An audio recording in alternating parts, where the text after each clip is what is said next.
స్నేహధర్మం. వింధ్యారణ్య సమీపంలో విద్యాపతి నడుపుతున్న గురుకులాశ్రమంలో సునీతి అనే పేద విద్యార్థితో జయవర్మ, అజయవర్మ అనే ఇద్దరు కేకయ్య రాజకుమారులు చాలా స్నేహంగా ఉండేవారు. జయ, అజయవర్మలు సోదరులే అయినప్పటికీ ఈర్ష్యాద్వేషాలతో తరచు పరస్పరం గొడవలు పడేవారు. సునీతి అలాంటి సందర్భాల్లో వారిద్దరినీ సముదాయించి రాజీ చేస్తూ గురుకులంలో వారికి బాగా దగ్గరయ్యాడు. సునీతి నిత్యాగ్నిహోత్రం కోసం కావలసిన సమిధలు, దర్భలు తేవడానికి, తమ విలువిద్యా ప్రావీణ్యాన్ని పరిశోధించుకోవడానికి జయ, అజయవర్మలు రోజు అడవికి వెళ్ళేవాళ్లు. ఒకరోజు సునీతి దర్భల కోసం ఒంటరిగా అడవికి వెళ్ళాడు. జయ, అజయవర్మలు అంతకుముందే అడవిని చేరారు. వారిద్దరూ పక్కపక్కగా నిలబడి బాణప్రయోగం చేస్తూ ఉండగా నెత్తి మీద మణితో ఒక సర్పం వెళుతూ కనిపించింది. వారు దాని మీద బాణాలు ప్రయోగించారు. అది ఆవేశంతో ఇద్దరిని కాటువేసి దాపల చెట్టు కింద ఉన్న పుట్టలోకి దూరింది. జయ, అజయవర్మలు నొరగలు కక్కుతూ పడిపోయారు. ఎంతలో అక్కడికి వచ్చిన సునీతి మిత్రుల దుస్థితి చూసి విషాదం చెందాడు. ఆ పుట్టలో వాసుకి వంశానికి చెందిన సర్పరాజం ఉందని తమ గురువు ఎప్పుడో చెప్పిన సంగతి గుర్తుకు రావడంతో దాన్ని ప్రసన్నం చేసుకునే స్థవాన్ని ఏకాగ్ర చిత్తంతో పఠించి, సర్పరాజమా, మహావీరులై దుష్ట శిక్షణ చేసి రాజ్యానికి మేలు చేసే ఈ రాజకుమారులకు అకాల మరణం ప్రాప్తించకూడదు. కరుణించి వీరికి ప్రాణభిక్ష ప్రసాదించు అని భక్తితో ప్రార్థించాడు. కొన్ని క్షణాలలో పుట్ట నుంచి, స్నేహధర్మంతో నీ మిత్రులను బతికించమంటావనుకున్నాను, కానీ వీరి శౌర్యం దేశానికి అవసరం గనుక వీరికి ప్రాణభిక్ష పెట్టమని ప్రార్థించావు. నీ ఉన్నత ఆశయానికి సంతసించి వారి దుందుడుకు చర్యను క్షమించి ఓటమి ఎరుగని వీరులుగా వారిని ఆశీర్వదించి బతికిస్తాను. నువ్వు తలుచుకుంటే మాత్రమే వారిని ఓడించగలవు, హతమార్చగలవు. భవిష్యత్తులో నీకెంత కోపం వచ్చినా స్నేహధర్మం పాటించి వాళ్ల మీద కయ్యానికి వెళ్ళనని మాట ఇవ్వగలవా అన్న కంఠస్వరం వినిపించింది. అవసరమైతే నా ప్రాణాలు అర్పిస్తాను గాని వారి జోలికి వెళ్ళను. నా తనువులో ప్రాణమున్నంత వరకు స్నేహధర్మాన్ని పాటిస్తాను అన్నాడు సునీతి కన్నీళ్లు కారుస్తూ. మరుక్షణమే ఇద్దరు రాజకుమారులు నిద్ర నుంచి లేచినట్లు లేచి కూర్చున్నారు. అప్పుడు మళ్ళీ పుట్టలో నుంచి, రాజకుమారులారా, మీ మిత్రుడు సునీతి ప్రార్థన మేరకు మీ అపరాధం క్షమించి మిమ్మల్ని సజీవుల్ని చేశాను. సునీతి తప్ప మిమ్మల్ని ఎవ్వరూ ఓడించలేరు. స్నేహధర్మం పాటిస్తూ సుఖంగా జీవించండి అన్న కంఠస్వరం వినిపించింది. అన్నదమ్ములిద్దరూ సునీతితో, మా ప్రాణాలు కాపాడావు, నీ మేలు ఈ జన్మకు మరిచిపోము, నువ్వు ఏది కోరినా ఇస్తాం అన్నారు కృతజ్ఞతతో. అంతా ఆ సర్పరాజు కరుణ. మీరిప్పుడు అజేయులైన వీరరాజకుమారులు. మీరు కలిసి ఉంటే మిమ్మల్ని జయించేవారు లేరు. మీ అన్నదమ్ముల ఐకమత్యమే నాకు కావలసింది. అంతకు మించి నేను కోరుకునేదేదీ లేదు అన్నాడు సునీతి. మేమెప్పుడూ కలిసే ఉంటామని ప్రమాణం చేస్తున్నాం అన్నారు అన్నదమ్ములు ముక్త కంఠంతో. ఆ తర్వాత ముగ్గురు కలిసి గురుకులాశ్రమానికి తిరిగి వెళ్లారు. ముగ్గురు మిత్రులకు విద్యాభ్యాసం పూర్తి కావస్తూ ఉండగా విద్యాపతి ఒకనాడు సునీతిని చేరపిలిచి, నాయనా, నా గురుకులంలో విద్య పూర్తయింది గాని నువ్వు నేర్వవలసింది ఇంకా ఎంతో ఉంది. నైమిసారణ్యంలో విద్యాసాగరుడి గురుకులాశ్రమానికి వెళ్ళి నేను పంపానని చెప్పి అక్కడ మరో 3 ఏళ్లు విద్యను అభ్యసించిరా, అది నీకు ఎంతో ఉపయోగకరం అన్నాడు.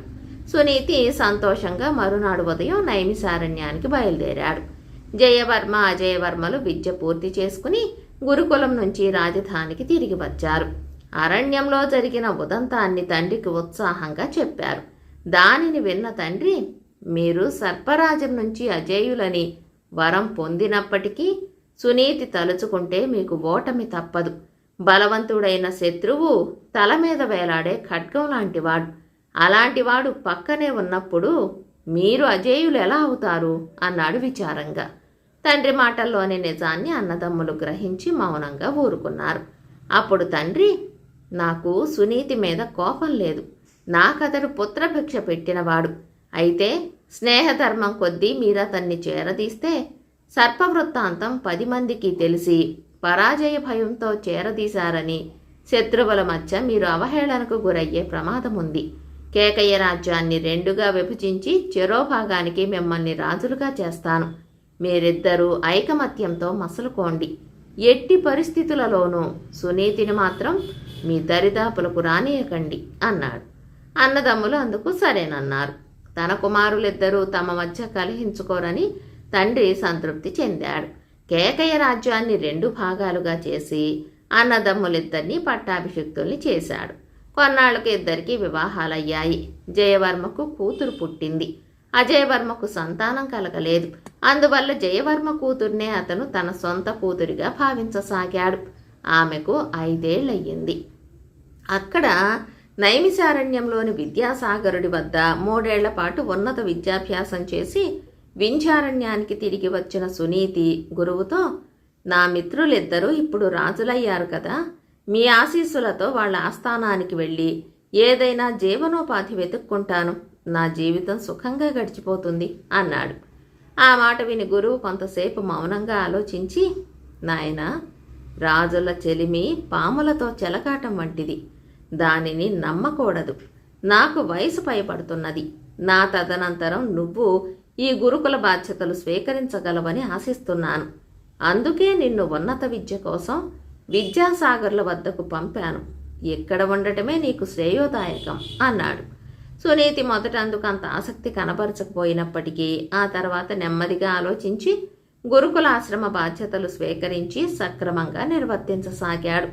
అతడు పెళ్లి చేసుకోలేదు కానీ గురుకులాశ్రమంలోని విద్యార్థులలో సువీరుడనే ఒక 10 ఏళ్ల క్షత్రియ కుమారుణ్ణి ఎంపిక చేసి అతనికి క్షత్రియోచిత విద్యలు నేర్పి చక్కని వీరుడిగా శిక్షణనివ్వసాగాడు. ఇలా 10 ఏళ్లు గడిచిపోయాయి. ఒకనాడు సువీరుడు ఏదో పని మీద కేకయ్య రాజధానికి వెళ్ళి గుర్రం మీద గురుకులానికి తిరిగి వస్తున్నాడు. అరణ్య ప్రాంతంలో హఠాత్తుగా కాపాడండి, కాపాడండి అన్న స్త్రీ ఆర్తనాదం విని గుర్రాన్ని ఆపి వెనక్కు తిరిగి చూశాడు. వేగంగా వెళుతున్న రథంలో ఒక యువతి జోడు గుర్రాలను అదుపు చేయలేక కేకలు పెడుతోంది. సువీరుడు ఒక్క గెంతున రథంలోకి దూకి గుర్రాలను అదుపు చేసి ఆ యువతిని కాపాడాడు. ఆమె కృతజ్ఞతతో అతనికేసి చూసింది. కొంతసేపటికి అక్కడికి 4 చెలికత్తెలు రావడంతో రథంలోని యువతి వనవిహారానికి వచ్చిన కేకయ్య రాజ్య యువరాణి ఇందువదన అని సువీరుడికి తెలిసింది. సువీరుడు గురుకులానికి వచ్చి మార్గమధ్యంలో జరిగిన విషయం గురించి గురువుకు చెప్పాడు. ఆ మాట విని సునీతి పరమానందం చెంది 2 రోజుల తర్వాత సువీరుణ్ణి వెంట పెట్టుకుని కేకయ్య రాజధానికి బయలుదేరాడు. ఆయన్ను చూడగానే జయ అజయవర్మలిద్దరూ సాదరంగా స్వాగతం పలికారు. ఎలా ఉన్నావు మిత్రమా? పాలనా వ్యవహారాలలో తలమునకలుగా ఉండటంతో ప్రాణమిత్రుడివైన నీ మాటే మరిచిపోయాం అన్నారు జయవర్మ. నా మిత్రులైన మీరిద్దరూ ప్రజారంజకంగా పాలన చేయటం నాకెంతో ఆనందంగా ఉంది. గురువుగారి తర్వాత నేను గురుకులాశ్రమ బాధ్యతలు స్వీకరించటం వల్ల ఇటు రాలేకపోయాను అన్నాడు సునీతి. పక్కన ఉన్న యువకుడు ఎవరన్నట్టు అజయవర్మ సువీరుడికేసి చూశాడు. అతడు క్షత్రియ కుమారుడు సువీరుడు, నా ప్రియ శిష్యుడు, సాటిలేని మేటి వీరుడు, నాకు పుత్ర సమానుడు. అతడి వివాహ ప్రయత్నం మీదే ఇటు వచ్చాను. 3 రోజుల క్రితం వనవిహారానికి వెళ్లిన యువరాణి ఇందువదనను చూశానని కూడా చెప్పాడు అన్నాడు సునీతి. ఎవరు? ఇందువదనను ప్రాణాపాయం నుంచి రక్షించిన వీరుడా? ఆ క్షణం నుంచి ఆమె ఇతన్ని గాఢంగా అభిమానిస్తున్నది. ఆమెనిచ్చి సంతోషంగా వివాహం జరిపిస్తాం. స్నేహధర్మాన్ని పాటించిన ప్రాణమిత్రుడివైన నువ్వు ఈ క్షణం నుంచి మా ఆత్మబంధువు కూడా కావటం పరమానందం కలిగిస్తోంది అన్నాడు జయవర్మ. చాలా సంతోషం. క్షత్రియ ధర్మాన్ని పాటిస్తూనే స్నేహధర్మాన్ని మరిచిపోని మీ కీర్తి స్థిరస్థాయిగా నిలుస్తుంది. సువీరుడి పాలనలో మీ రాజ్య ప్రజలు సర్వసుఖాలు అనుభవించగలరు అన్నాడు సునీతి. ఇందువదన సువీరుల వివాహంతో కేకయ దేశం మళ్లీ ఒకే రాజ్యమయ్యింది. సువీరుడు ప్రజారంజకంగా రాజ్యపాలన చేసి 3 మిత్రులకు ఆనందం కలిగించాడు. కథ సమాప్తం. దొరికిన దొంగ. రుద్రపూరు రాజైన జయపాలుడి భార్య రూపమతి వద్ద అపురూపమైన గులాబీ రంగు ముత్యాలహారం ఉండేది. అదంటే ఆమెకు అమితమైన అభిమానం. జయపాలుడు అదృష్టవంతుడు. అతని భార్య రూపమతి అందగత్తె. వారి కొడుకు శక్తిపాలుడు 10 ఏళ్లవాడు. వాడు కూడా అందగాడే. అతని ప్రజలు రాజంటే అభిమానం కలవారు. రాజ్యం సుభిక్షం. ఒకనాడు జయపాలుడు సపరివారంగా వేటకు వెళ్ళాడు. మధ్యాహ్నం దాకా వేట చక్కగా సాగింది. కానీ మెట్ట మధ్యాహ్నం అందరూ విశ్రాంతి తీసుకునే సమయంలో అతి దారుణమైన తుఫాను వచ్చి పడింది. వేటకని తెచ్చిన ఏనుగులు, గుర్రాలు వశం తప్పాయి. రాజు ఎక్కిన రథం ఒక చెట్టుకు తగలటం వల్ల దాని చక్రం ఒకటి చిన్నాభిన్నమయ్యింది. వెంటనే జయపాలుడు ఒక గుర్రం ఎక్కాడు. అది అదుపు తప్పి చిత్తం వచ్చినట్టు దారి తెన్ను లేకుండా పరిగెత్తసాగింది. తక్కువ ఎత్తులో ఉన్న ఒక చెట్టు కొమ్మ రాజు నుదురుకు బలంగా తగిలి రక్తం కారసాగింది. అతను కింద పడిపోయి కాలినడకన ఒక వాగు వద్దకు వచ్చాడు. ధారాపాతంగా కురిసే వానకు వాగు పొంగసాగింది. రాజుకు ఈత వచ్చును గాని రక్తం పోవటం వల్ల బలం తరిగిపోయి అతను ఆ వాగు వెంబడి కొట్టుకుపోతూ స్పృహ కోల్పోయాడు. అతనికి తిరిగి స్పృహ వచ్చేసరికి అతని తల కొద్దిగా నొచ్చుతున్నది. అతను ఒక రాళ్లతో కట్టిన ఇంట్లో ఉన్నాడు. ఒక చక్కని ఆడపిల్ల సాధారణ దుస్తులు ధరించి అతని కాళ్ళు ఒత్తుతున్నది. అతను కళ్ళు తెరవటం చూసి ఆమె తృప్తితో నవ్వి, తిరిగి ప్రపంచంలో పడ్డావన్నమాట. 4 రోజులుగా నిన్ను గురించి చాలా ఆదుర్దాపడ్డాం. మా రేవులో నువ్వు కనిపించినప్పుడు కొస ప్రాణంతో ఉన్నావు. నువ్వు ఇప్పుడున్నది సోన్పూర్ అరణ్యానికి రాజైన ఫకీరా రాజభవనంలో. నేను రాజవైద్యుడి కూతుర్ను. నా పేరు మంజరి. నువ్వు పూర్తిగా కోలుకొనటానికి కనీసం 1 నెల పడుతుంది. మా తండ్రి ఇచ్చే మూలికలతో నీ ఆరోగ్యం చక్కబడుతుంది. నీకు కావలసింది చూడటానికి నేను అహర్నిశలు నీ వద్దనే ఉంటాను. నువ్వు ఎవరో మాకు తెలియలేదు. నువ్వు ఎవరో, నీ పేరేమిటో తెలిసినట్టయితే నీ దగ్గర వాళ్లకు తెలిపి ఉండేవాళ్లం అన్నది. మంజరి తండ్రి ఫకీరా వచ్చాడు. నీ వాలకాన్ని బట్టి మంచి వంశానికి చెందినవాడివని గ్రహించాం.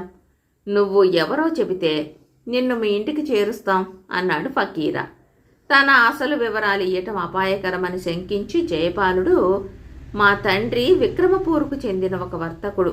నేను పని మీద పోతూ దారిలో ఉపద్రవానికి గురయ్యాను అన్నాడు. వాళ్ళు అతని మాటలు నమ్మారు. మంజరి రోజు రోజుకు అతనికి మరింత సన్నిహితురాలు అవుతోంది. ఆమె చేసే సేవలకు అతని హృదయం కృతజ్ఞతతో నిండిపోయింది. ఆమె రుణం ఎలా తీర్చుకోవాలో అతనికి తెలియలేదు. తానెక్కడి నుంచి తప్పించుకుపోవాలంటే తనకు సహాయపడగలది మంజరి ఒకతే. ఆమె అతన్ని గాఢంగా ప్రేమించినట్టు అనేక నిదర్శనాలు కనపడ్డాయి. అయితే తాను తప్పించుకుపోయినాక మంజరి అపాయానికి గురవుతుంది. మంజరికి అభ్యంతరం లేని పక్షంలో అతను ఆమెను తన వెంట రుద్రపురానికి తీసుకుపోవాలి. తాము వివాహమాడటానికి రూపమతి పరిస్థితులను పాటించి అభ్యంతరం చెప్పదు. జయపాలుడు స్వస్థుడయ్యాక మంజరితో, నాకు వేరే జీవితం ఉన్నది. ఇక్కడి మీ జీవితంలో ఇమడటం నాకు సాధ్యం కాదు. నేను వెళ్ళిపోవాలి. అందుకు నీ సహాయం కావాలి. నేను వెళ్ళిపోయాక నింద నీపై మోపుతారు. నీకు ఎలాంటి శిక్ష పడుతుందో నాకు తెలియదు అన్నాడు. నన్ను చిత్రవధ చేస్తారు. అయితే ఆ శిక్షను నేను చాలా సంతోషంగా అనుభవిస్తాను. నువ్వంటే నాకెంతో ఇష్టం. నువ్వు నీ వాళ్లతో సుఖంగా ఉండటమే నాకు కావలసింది అన్నది మంజరి. నేను పశువును కాను. నేను నిన్ను ఇష్టపడుతున్నాను. నువ్వు కూడా నా వెంట మా దేశానికి రా. నా పెద్ద భార్య అనుమతితో మా ఆచారం ప్రకారం నేను నిన్ను పెళ్లాడుతాను. నీకు అభ్యంతరమా మంజరి అని జయపాలుడు అడిగాడు. అందుకు మంజరి సంతోషంగా ఒప్పుకుంది. ఒక చీకటి రాత్రి ఇద్దరూ బయలుదేరారు. వాళ్ళు రుద్రపురం చేరిన మీదట జయపాలుడు, నీతో ఇంతకాలము చెప్పనందుకు క్షమించు మంజరి. నేనీ రుద్రపురానికి రాజును అన్నాడు. తెలియక నేనేదైనా అపచారం చేసి ఉంటే క్షమించండి అన్నది మంజరి. రూపమతి అయిష్టంగానే అనుమతించిన మీదట జయపాలుడికి మంజరికి వివాహం జరిగింది. మంజరి నాగరిక పద్ధతులు ఎరిగినది.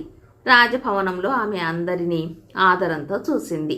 రాజుకొడుకు శక్తిపాలుడు ఆమెకు చాలా మాలిమయ్యాడు. ఆమె అతన్ని సొంత కొడుకులాగే చూసుకున్నది. తన స్థాయి కన్నా రాజభవనంలో మంజరి స్థాయి పెరిగిపోవటం చూసి రూపమతి అసూయతో దహించుకుపోసాగింది. ఒకరోజు ఆమె నిద్రలేస్తూనే తన ముత్యాల హారం ఎవరో తీశారని ఆందోళన లేవతీసింది. ఆ నేరం ఎలాగైనా మంజరి మీదికి తోయాలని ఆమె ఉద్దేశం. రాణిగారి హారం పోయిందనగానే కాపలా వాళ్ళు కంగారు పడ్డారు. కానీ మంజరి, నేను దొంగను పట్టేస్తాను. నేను అడవి నుంచి వచ్చిన దాన్ని కదా. మాకు అనేక మంత్రశక్తులున్నాయి. దొంగను పట్టుకునే ముందు నా మంత్రశక్తులు ప్రదర్శిస్తాను. అందరూ రాజభవనం చావడిలోకి రావాలి అన్నది. ఆ రోజు మధ్యాహ్నం తన భర్తతో ఆమె ఒక పథకం చెప్పింది. అపరాహ్నం చావడి జనంతో నిండిపోయింది. కళ్లకు గంతలు కట్టుకుని మంజరి అక్కడికి వచ్చింది. రాజు ముందు పెద్ద బల్ల మీద అనేక వస్తువులు చిన్నవి పెద్దవి 25 దాకా ఉంచబడ్డాయి. మంజరి కోరిన ప్రకారం రాజకుటుంబానికి చెందిన వారు ఒక్కొక్కరే వచ్చి ఒక్కొక్క వస్తువును తాకారు. ఒక వస్తువును ఎవరైనా తాకినప్పుడు రాజు, మంజరి, తాకిన వస్తువు ఏది? కోడిగుడ్డ, గొడుగ, లోట అని అడిగాడు. లోట అన్నది మంజరి. అది నిజమే. మరొకసారి, మంజరి, తాకిన వస్తువు ఏది? విసనకర్ర, సంచియ, లోట, కోడిగుడ్డ, సిరాబుడ్డియ, కొవ్వొత్త, ఏక అని అడిగాడు. కొవ్వొత్తి అన్నది మంజరి. అది నిజమే. ఈ విధంగా మంజరి ప్రతిసారి నిజం చెప్పింది. అందరూ ఆమె శక్తి చూసి ఆశ్చర్యపడ్డారు. రేపు సాయంకాలం లోపల పోయిన హారం దొరక్కపోతే దొంగను పట్టేస్తాను. ఇంతకన్నా బలమైన శక్తులు నాకున్నాయి అన్నది మంజరి. ఆ సాయంకాలం రూపమతి మంజరి వద్దకు రహస్యంగా వెళ్ళి, మన భర్త మీద ప్రమాణం చేసి రహస్యం దాస్తానంటే నీకో మాట చెప్పాలి అన్నది. అలాగే, ప్రమాణం చేస్తాను, చెప్పు అన్నది మంజరి. నన్ను క్షమించు సోదరి, నేనే దొంగను. అసూయ కొద్దీ నీ మీద దొంగతనం మోపాలని చూశాను. నా తప్పు తెలిసి వచ్చింది. నీలాంటి దొడ్డ బుద్ధి గల మనిషి మీద అసూయపడటం అవివేకం అన్నది రూపమతి. ఇద్దరూ కౌగలించుకుని ఆనంద బాష్పాలు రాల్చారు. మంజరి చేసిన ఇంద్రజాలానికి ఆధారం ఏమిటి? ఎవరన్నా ఒక వస్తువు తాకినప్పుడు రాజు వస్తువులను పేర్కొంటూ అసలు వస్తువు పేరు చెప్పే ముందు ఒక నల్లని వస్తువును చెప్పేటట్టు ముందుగా ఏర్పాటు జరిగింది. ఆ ప్రకారం రాజు లోటాకు ముందు గొడుగు పేరు, కొవ్వొత్తికి ముందు సిరాబుడ్డి పేరు చెప్పాడు. తన ముత్యాల హారం దొరికినట్టు రూపమతి ప్రకటించింది. కథ సమాప్తం. జడుపు జ్వరం. అంగలకుదురు గ్రామంలో వరహాలయ్య అనే వ్యాపారి ఉండేవాడు. చిల్లర కొట్టు మీద కొన్నేళ్లకు బాగా డబ్బు గడించాడు. మనిషి మాత్రం పరమ పిసినారి. వరహాలయ్యకు ఉన్నట్టుండి జ్వరం పట్టుకుంది. మాట కూడా పడిపోయింది. గ్రామ వైద్యుడు వచ్చి ఆయన నాడి చూశాడు. అన్ని రకాల పరీక్షలు చేశాడు. ఆదుర్దా పడుతున్న ఆయన కుటుంబ సభ్యులతో, శరీరంలో ఏ దోషమూ లేదు, చూడబోతే ఇది జడుపు జ్వరంలాగా ఉంది అని తేల్చి చెప్పాడు. అతని మాట మీద నమ్మకంతో వరహాలయ్య కొడుకు ఆంజనేయులు భూత వైద్యుణ్ణి పిలిపించాడు. వాడు మంత్రాలు చదివాడు, తాయెత్తులు కట్టాడు. అయితే ఎలాంటి ఫలితము కనిపించలేదు. ఆంజనేయులు వైద్యుడి దగ్గరికి వెళ్ళి, మీ మాట ప్రకారం జడుపు జ్వరానికి వైద్యం చేయించాను, కానీ ఫలితం కనిపించలేదు అని చెప్పాడు. అప్పుడు వైద్యుడు, చూడు నాయనా, జడుపు జ్వరం అంటే ఏ దయ్యాన్నో భూతాన్నో చూసి జడిస్తేనే వచ్చేది కాదు. జడిపించే ఏ విషయమైనా విని ఉన్నా రావచ్చు. మనసుకు భయం కలిగించే అటువంటి సంఘటన ఏదైనా జరిగిందేమో విచారించి దానికి అనుగుణంగా నచ్చజెప్పి జడుపు పోగొట్టండి. లేకుంటే మనిషి రోజు రోజుకు మరింత క్షీణించి మనకు దక్కడు అని చెప్పి హెచ్చరించాడు. ఆ మాట వినగానే ఆంజనేయులకు ఒక సంఘటన గుర్తుకొచ్చింది. తండ్రి పిసినారితనానికి విసిగిపోయిన ఆంజనేయులు 2 రోజుల క్రితం, నా ఆస్తి నాకు పంచేయి, నా బతుకు నేను బతుకుతాను అని వాదులాటకు దిగాడు. ఆ మాటకు భయపడి తండ్రి జడుపు జ్వరం తెచ్చుకున్నాడేమోనని ఆంజనేయులు బాధపడ్డాడు. ఇల్లు చేరిన అతను వైద్యుడు చెప్పిన విషయం తల్లికి భార్యకు వివరించి తండ్రి మంచం దగ్గరికి వెళ్ళి, నాన్న, నన్ను క్షమించు, నేనెక్కడికి వెళ్ళను, నీతోనే ఉంటాను అన్నాడు. అయినా వరహాలయ్య జడుపు జ్వరం తగ్గలేదు. వరహాలయ్య మంచాన పడటంతో ఆంజనేయులు చిల్లర కొట్టు చూసుకోసాగాడు. ఆరా తీసిన ఖాతాదారులకు తండ్రి జడుపు జ్వరం గురించి చెప్పాడు. రంగయ్య అనే ఖాతాదారు వరహాలయ్యకు 500 బాకీ పడ్డాడు. అప్పు తక్షణం తీర్చమన్న వరహాలయ్యను కొంత గడువు ఇవ్వమని రంగయ్య ప్రాధేయపడ్డాడు. వరహాలయ్య ససేమిరా అన్నాడు. ఆగ్రహం చెందిన రంగయ్య, నీ బాకీ దమ్మిడి తీర్చను, ఏం చేసుకుంటావో చేసుకో అన్నాడు. దమ్మిడికి అనాకు కక్కుర్తి పడే వరహాలయ్య 500 బాకీ ఎగ్గొడతాననేసరికి జడుసుకుని జ్వరం తెచ్చుకుని ఉంటాడని రంగయ్య అర్థం చేసుకున్నాడు. నిజానికి రంగయ్య మంచి మనిషి. ఏదో కోపంలో అలా అన్నాడే గాని బాకీ ఎగ్గొట్టే ఉద్దేశం అతనికి లేదు. రంగయ్య వెంటనే వరహాలయ్య దగ్గరికి వెళ్ళి, భయపడకు, నీ బాకీ వడ్డీతో సహా తీరుస్తాను అని హామీ ఇచ్చాడు. అయినా వరహాలయ్య జడుపు జ్వరం తగ్గలేదు. వరహాలయ్య జడుపు జ్వరం గురించి ఊరంతా తెలిసిపోయింది. అందరూ వచ్చి ఆయనకు ధైర్యం చెప్పి వెళ్ళారు. అయినా ఫలితం కనిపించలేదు. పొరుగురిలో ఉన్న వరహాలయ్య బియ్యంకుడికి విషయం తెలిసింది. అతడు వచ్చి, కట్నం డబ్బుకు తొందర చేశాను, నిదానంగానే ఇద్దువులే, ఇవ్వకపోయినా పర్వాలేదు, బంగారం లాంటి నీ కూతుర్ని మేం బాగానే చూసుకుంటున్నాం, దిగులు పడకు అని ధైర్యం చెప్పి వెళ్ళాడు. అయినా వరహాలయ్య జడుపు జ్వరం తగ్గలేదు. జరుగుతున్న తంతు చూస్తున్న వరహాలయ్య భార్య గజలక్ష్మికి ఉన్నట్టుండి ఒక విషయం గుర్తుకొచ్చింది. ఆమె భర్త దగ్గరకు వెళ్ళి చెవిలో ఏదో గొణిగింది. తక్షణం వరహాలయ్య లేచి కూర్చున్నాడు.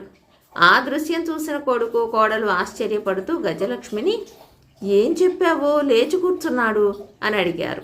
గజలక్ష్మి కొద్దిగా సిగ్గుపడుతూ, పెళ్ళైన దగ్గర నుంచి బంగారు వడ్డాణం చేయించమని పోరు పెడుతున్నాను, వినిపించుకోలేదు. వారం క్రితం వడ్డాణం చేయించకపోతే బావిలో దూకి చస్తానని బెదిరించాను, అందుకే జడుపు జ్వరం తెచ్చుకున్నట్టున్నాడు. మతిమరుపు వల్ల ఆ విషయం నాకు ఆలస్యంగా గుర్తుకొచ్చింది. వడ్డాణం చేయించనక్కర్లేదులే అన్నాను, అంతే, వెంటనే లేచి కూర్చున్నాడు అంటూ అసలు సంగతి బయటపెట్టింది. హఠాత్తుగా తను మంచం పడితే భార్యా పిల్లలు చెందిన ఆందోళన, తను కోలుకోవడానికి వాళ్ళు కనపరిచిన శ్రద్ధ చూసి వరహాలయ్య మనసు చెలించిపోయింది. ఊరివారి ప్రవర్తన పట్ల కూడా ఆయనకి ఎంతో కృతజ్ఞత కలిగింది. ఆయన భార్య కేసి చేయి చూపుతూ, అంత పెద్ద రూపానికి వడ్డాణం చేయించాలంటే ఎంత బంగారం కావాలో అన్న భయంతో జడుపు జ్వరం వాతపడ్డాను గాని నా మీద ప్రాణాలే పెట్టుకున్న భార్యకు ఎంత ఖర్చు పెడితే మాత్రమే ఆమె కోరిన వడ్డాణం చేయిస్తాను అన్నాడు. ఆయనకు మాట కూడా రావటంతో అక్కడున్న వాళ్ళందరూ సంతోషించారు. గజలక్ష్మి భర్త చేయి పట్టుకుంటూ, నీ ఆరోగ్యం బాగుపడింది, అదే చాలు. అయినా నీ పిసినారితనంతో విసిగిపోయి ఆ రోజు అలా అన్నానే తప్ప నాకు వడ్డాణం మీద మోజు ఎప్పుడో పోయింది. ఆ చేయించేదేదో మన కోడలు పిల్లకు చేయించు, చూడముచ్చటగా ఉంటుంది అన్నది ఆప్యాయంగా. ఆ మాటకు వరహాలయ్యతో పాటు అందరూ ఎంతో సంతోషించారు. కథ సమాప్తం. కర్ణాటక జానపద కథ. మొర ఆలకించిన దేవుడు. మాధవుడు చాలా పేదవాడు. అతడికి సరైన ఉద్యోగం లేదు, సంపాదన లేదు కనుక అతడు పెళ్లి కూడా చేసుకోలేదు. తనకంటూ కుటుంబం ఏర్పరచుకోలేదు. ఒంటరి బతుకు బతుకుతూ ఎవరు ఏ పని చెప్పినా చేస్తూ వాళ్ళిచ్చిన దాన్ని పుచ్చుకొని తృప్తిగా కాలం గడుపుతున్నాడు. కట్టెలు చేల్చటం, నీళ్లు తోడటం, బట్టలు ఉతకటం, పశువుల్ని తోలుకుపోయి దాపులనున్న నదిలో స్నానం చేయించటం, ఇలా క్షణం తీరిక లేకుండా ఎప్పుడు ఏదో ఒక పని చేస్తూ ఉండేవాడు. పనులన్నీ ముగించుకున్నాక నదిలో స్నానం చేసి గుడికి వెళ్ళి దేవుడికి మొక్కుకొని ఇంటికి వెళ్ళేవాడు. అలా ఒకనాడు అతను గుడిలోని విగ్రహం ముందు కళ్ళు మూసుకుని చేతులు జోడించి నిలబడి దేవుణ్ణి ప్రార్థించాడు. కళ్ళు తెరవగానే అతనికి దేవుడు తనకేసి దీనంగా చూస్తున్నట్లు అనిపించింది. దేవుడు అలసిపోయాడా? గర్భగృహం నిండా భక్తులు వెలిగించిన అగరవత్తుల పొగ కమ్ముకుని ఉంది. ఆ పొగ దేవుడి కళ్లకు మంట కలిగిస్తున్నదయ్యేం? భక్తులు అలంకరించిన పెద్ద పెద్ద పూలమాలలను మోయలేక దేవుడు అవస్థపడుతున్నాడా? ఇలా ఆలోచించిన మాధవుడు, స్వామి, నువ్వు బాగా అలసిపోయినట్టున్నావు, నాతో మా ఇంటికి రా, నీకు మంచి భోజనం వండి పెడతాను అన్నాడు చేతులెత్తి మొక్కుతూ. కన్నార్పకుండా చూస్తున్న మాధవుడికి దేవుడు మందహాసం చేస్తున్నట్టు అనిపించింది. దేవుడి పెదవులు మెల్లగా కదలసాగాయి. మాధవ, నువ్వు ముందు ఇంటికి వెళ్ళి భోజనం వండి సిద్ధం చేసి నా దగ్గరికి రా అన్నాడు దేవుడు. మాధవుడు అటు ఇటు చూశాడు. తనతో పాటు అక్కడ ఇంకా కొందరు భక్తులున్నారు. అయితే దేవుడు తనతో మాత్రమే మాట్లాడినట్లు మాధవుడు గ్రహించాడు. దేవుడి విగ్రహం ఇంకా మందహాసం చేస్తూ ఉన్నట్టు మాధవుడికి కనిపించింది. మాధవుడు గుడి నుంచి వెలుపలికి వచ్చి గబగబా ఇంటికేసి నడవసాగాడు. ఇల్లు చేరగానే వంట చేయటం ప్రారంభించాడు. బియ్యం, పప్పు, కూరగాయలతో రుచికరమైన వంట పూర్తి కాగానే దానిని భద్రంగా దాచి ఇంటి తలుపు మోసుకుని గుడికి బయలుదేరాడు. 4 అడుగులు వేశాడో లేదో ఊతకర్ర సాయంతో నడవలేక నడుస్తూ ఒక ముసలివాడు ఎదురుపడి, నాయనా, పొద్దుటి నుంచి ఆకలితో అలమటిస్తున్నాను. ఇంత తిండి ఉంటే పెట్టు, పుణ్యం ఉంటుంది అని దేనంగా అడిగాడు. మాధవుడికి అతని మీద జాలి కలిగింది. నాతోరా అంటూ వెనుతిరిగి అతన్ని ఇంటికి తీసుకువెళ్ళాడు. ముసలివాడు కూర్చుని కొద్దిగా అయితే ఎంతో ఆనందంగా తిన్నాడు. చాలా సంతోషం నాయనా, నీ కరుణ ఎన్నటికీ మరువను. దేవుడు నిన్ను ఎల్లవేళలా కాపాడగలడు అంటూ ఊతకర్రను అందుకుని ముసలివాడు వెళ్ళిపోయాడు. మాధవుడు ఇంటి తలుపు మూసుకుని మళ్ళీ గుడికి బయలుదేరాడు. కొంత దూరం వెళ్ళేసరికి దారి పక్కన ఒక ముసలమ్మ ఆకలితో చాలా దీనంగా కనిపించింది. ఆమెకు ఇంత ఆహారం పెడితే సంతోషిస్తుంది కదా అని మాధవుడు భావించాడు. ఆమెను ఇంటికి తీసుకువెళ్ళి అన్నం పెట్టాడు. భోజనం చేసి చేతులు కడుక్కున్నాక ఆమె కళ్ళు ప్రశాంతంగా తృప్తిగా కనిపించాయి. విచారం మటుమాయమయ్యింది. దేవుడు నిన్ను చల్లగా చూడగలడు నాయనా, ఈరోజు నేను ఎప్పటికీ మర్చిపోను అంటూ ముసలమ్మ వెళ్ళిపోయింది. ఆమె వెళ్ళాక మాధవుడు ఇంటి తలుపు మూసుకుని మళ్లీ గుడికేసి బయలుదేరాడు. అతను వేగంగా అడుగులు వేయబోతూ ఉండగా వెనక నుంచి ఎవరో తన బట్టను పట్టుకోవటం గమనించాడు. వెనుతిరిగి చూసిన మాధవుడికి చిరిగిన దుస్తులతో ఆకలి చూపులతో చేతిని కడుపుకేసి చూపుతూ ఒక పసివాడు కనిపించాడు. వాడు తనను అన్నం కోసం అడుగుతున్నట్టు మాధవుడు గ్రహించాడు. ఆ తర్వాత క్షణం కూడా ఆలోచించకుండా పసివాడి చేయి పట్టుకుని ఇంటికి తీసుకువెళ్ళి కడుపు నిండా తిండి పెట్టాడు. ఆ కుర్రవాడు అన్నం తింటూ తానొక అనాథనని బెచ్చమెత్తుకుని బతుకుతున్నానని చెప్పాడు. మాధవుడు వాడిపై జాలిపడి, రేపు సాయంకాలం వచ్చావంటే ఇంత తిండి పెడతాను అంటూ మూడోసారి తలుపు మూసుకుని గుడికేసి వేగంగా బయలుదేరాడు. మాధవుడు గుడిలోకి వెళ్ళి విగ్రహం ముందు చేతులు జోడించి, నన్ను క్షమించు స్వామి, ఇంటి నుంచి రావడానికి ఆలస్యమైంది అన్నాడు. నువ్వు నాకు ఎప్పుడో భోజనం పెట్టావు కదా మాధవ అన్నాడు దేవుడు. ఎప్పుడు స్వామి, నేను ఇప్పుడే కదా వస్తున్నాను అన్నాడు మాధవుడు విస్మయంతో. ఒక వృద్ధుడికి వృద్ధురాలికి అనాథ బాలుడికి అన్నం పెట్టావు కదా, అది నాకు పెట్టినట్టే, నాకు చాలా ఆనందంగా ఉంది అన్నాడు దేవుడు. మరి నువ్వు మా ఇంటికి వస్తానని మాట ఇచ్చావు కదా అని మాధవుడు దేవుడికి గుర్తు చేశాడు. అలాగా, తప్పకుండా వస్తాను, ముందుగా నడువు, నీ వెంటే వస్తాను అన్నాడు దేవుడు. ఇంటిని సమీపించిన మాధవుడు తలుపు తెరిచి వెనక్కు తిరిగి చూశాడు. దేవుడు దివ్యాద్భుత ప్రకాశంతో నిలబడి ఉన్నాడు. కూర్చో స్వామి, నువ్వు మా ఇంటికి రావటం ఎంతో సంతోషంగా ఉంది, ఇదిగో ఈ పండు తిను అంటూ ఒక పండుని ఇచ్చి పక్కనున్న విసనకర్రను తీసుకుని దేవుడికి మెల్లగా వేచసాగాడు. దేవుడు పండు ఆరగించి లేచి నిలబడ్డాడు. మాధవుడు సాష్టాంగ నమస్కారం చేసి లేచేసరికి దేవుడు అదృశ్యమయ్యాడు. గుడి వరకు వెళ్లి దిగబెట్టి వద్దామనుకున్న మాధవుడికి కొద్దిగా ఆశాభంగమైనప్పటికీ దేవుడు తన ఇంటికి వచ్చాడన్న ఆనందంతో పొంగిపోయాడు. దేవుడు పేదవాడైన మాధవుడికి ఇంటికి వచ్చిన విషయం ఆ నోట ఈ నోట పడి ఆ ఊరిలోని గొప్ప భూస్వామికి తెలిసింది. ఆలయ పునరుద్ధరణకు ఇతర కైంకర్యాలకు భూస్వామి ఎంతో ధనం విరాళంగా ఇచ్చాడు. అయినా దేవుడు ఎప్పుడూ అతని ఇంటికి రాలేదు. అతను వెంటనే ఆలయంలోకి వెళ్ళి చేతులు జోడించి, ప్రభు, తమరెప్పుడు మా ఇంటికి విజయం చేస్తారు అని అడిగాడు. అతని కంఠస్వరంలో వినయపూర్వక విన్నపం కన్నా అధికారం ధ్వనించింది. నీ అభీష్టానుసారమే వస్తాను, మొదట వెళ్ళి భోజనం సిద్ధం చేసి నన్ను వచ్చి పిలువు అన్న మాటలు విగ్రహం నుంచి వినిపించాయి. భూస్వామి చిన్నగా నవ్వి ఇంటికి తిరిగి వచ్చాడు. వంట వాళ్లను పిలిచి షడ్రసోపేతమైన విందు భోజనం తయారు చేయమని ఆజ్ఞాపించాడు. వంట సిద్ధం కాగానే గుడికేసి బయలుదేరాడు. దారిలో ఒక వృద్ధుడు ఎదురుపడి తన ఆకలి గురించి చెప్పాడు. నీలాంటి దరిద్రుడికి తిండి పెట్టడానికి నాకిప్పుడు తీరిక లేదు, దున్నలా ఉన్నావు, ఏదైనా పని పాటు చేసుకుని బతకొచ్చు కదా అంటూ కోపంగా భూస్వామి ముందుకు నడిచాడు.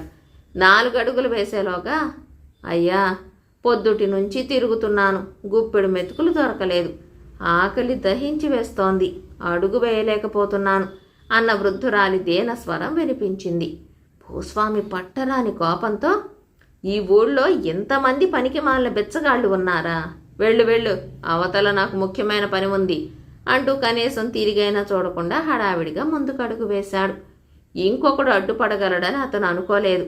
ఇంతలో మరొక బిచ్చగాడు ఎదురుపడి కళ్ళు తిరిగి కింద పడిపోయేలా ఉన్న తన ఆకలి బాధ గురించి దేనంగా ఎకరువు పెట్టాడు. భూస్వామి అతన్ని పక్కకు తోసేసి గబగబా ముందుకు నడిచాడు. అతడు రొప్పుతూ ఆలయంలోకి వెళ్ళి విగ్రహం ముందు నిలబడి, ప్రభూ, మీకోసం షడ్రసోపేతమైన భోజనం సిద్ధం చేసి మిమ్మల్ని వెంటబెట్టుకు వెళ్ళడానికి వచ్చాను అన్నాడు. నేనే స్వయంగా ఎప్పుడో నిన్ను వెతుక్కుంటూ వచ్చాను. అయితే నువ్వే నన్ను పట్టించుకోలేదు. మొదట నువ్వు కోపంతో నన్ను దరిద్రుడివి అన్నావు. ఆ తర్వాత బిచ్చగత్తివని తిట్టావు. మూడోసారి దారికి అడ్డమని పట్టి పక్కకు తోసి దిగ్భ్రాంతి కలిగించావు. వచ్చినప్పుడల్లా నా పట్ల కఠినంగా ప్రవర్తించావు. ఇప్పుడు నేను మాత్రం నీకోసం ఎందుకు సమయాన్ని వెచ్చించాలి అన్నాడు దేవుడు. ధనికుడైన భూస్వామి విగ్రహం కేసి అలాగే చూస్తూ నిలబడ్డాడు. కఠినమైన నల్లరాతిలో చెక్కిన ఆకారాన్ని మాత్రమే అతడిప్పుడు చూడగలిగాడు. కథ సమాప్తం.